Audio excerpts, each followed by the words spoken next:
Alright, so this video is going to be short, sweet, and to the point. This is crafting for Dragon Age Inquisition explained. Alright, so if you look, you see the numbers over here are changing. This is 888, and this is your slots for armor, or for materials to go into. The 19 is your main, that's going to be your armor rating slot. That's all that's for. So if that changes to 17, you see that the total value goes down. 19, total value goes up. Also, if you'll see, these are changing like 444. The only way that I've been able to tell if you can add like arms and legs to them is if they have 888 like that. If they're a lot more than the rest, if you can put a lot more in there than the rest of them, chances are you can't add arms and legs to them. So I usually make the slightly lower ones. Like this one has. That's another part. So this little cog here, little gear, and the little shield.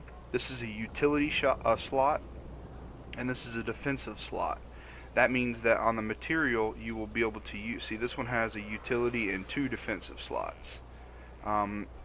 If I'm making a DPS class armor, I usually use the most utility slots it will let me, because it'll let me add to their main stats.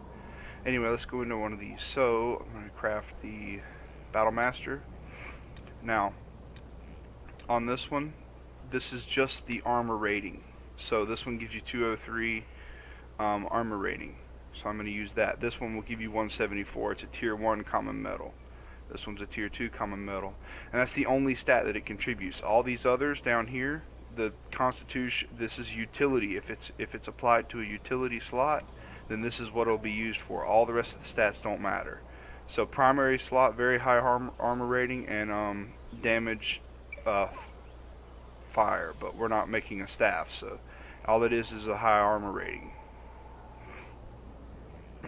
That's for the Dawnstone. So or that's for the dragon stuff that I have. Okay, so that's just going to add to the armor rating. So let's click that stone there. Now this is a utility slot, so you don't look at any of the other. You just look at the utility slot, constitution and strength. No primary, no offensive, no defensive. None of those matter. So let's go. I'm just making something just to throw it together. So this gives you constitution 6. It also goes. It had 4, the number 4 underneath it. So it's going to put 4 of these materials into the armor. If it has 8, then it'll put 8 of these materials, and it will multiply this 1.5 by 8. But since it's 4, it's only multiplying that 1.5 by 4, which gives you 6. So we're going to stick that in there for the utility. Now this is going to be the defensive slot. So you just look at the defensive, which it'll show up here too. This is really what you want to look at right here, because this tells you the total value. That way you don't have to do any math. So you got cold resist. Alright, that's fine. Whatever. It's not a big deal. It just depends on what you want to have on your person. And this is another utility slot, because she is a DPS class. So I'm going to put, I don't care what it is, I'm just going to put Constitution on there.